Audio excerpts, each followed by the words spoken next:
according to the Pew Research Center.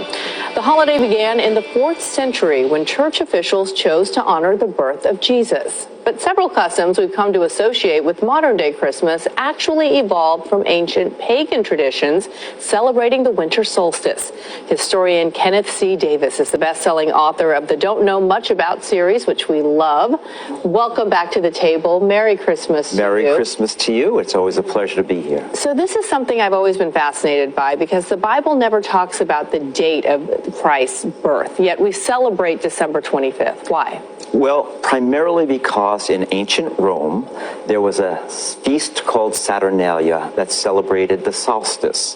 What is the solstice? It's the day that the sun starts coming back. The days start getting longer.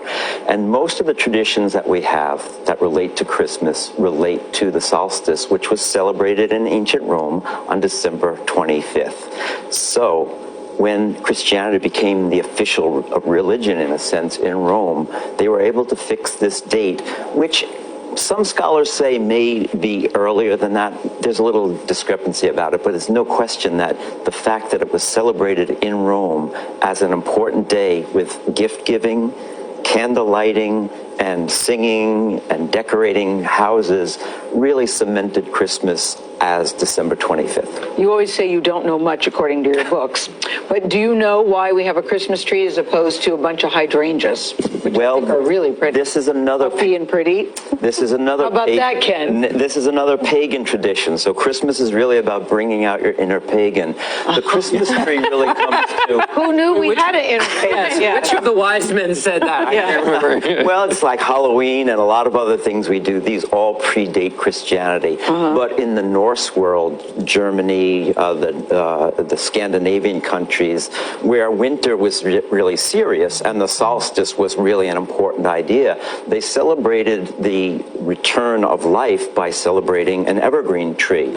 When Christianity came in, they started to use the evergreen tree, the pagan symbol, as a symbol of the tree of paradise. And they started to hang an apple on it. So little red balls on green trees. Oh, that's the ornaments. Picture here. That's where the idea for ornaments came. So all of these things really celebrate the idea that light and life are coming back into the world, which is essentially what Christmas means to Christians across the world. Right, and mistletoe?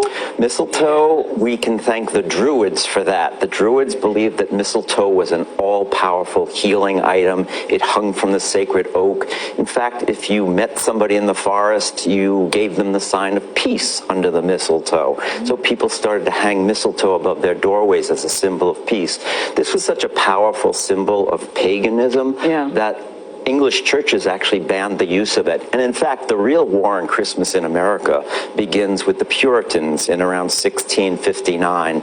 They knew all of these things, the date, the traditions were pagan ideas. The Puritans banned Christmas for about 20 years in America before the celebration became just too popular. You'll be glad to know all of your answers today were correct. You know a lot. You know a lot, Kenneth C. Davis. Our fact checker over here.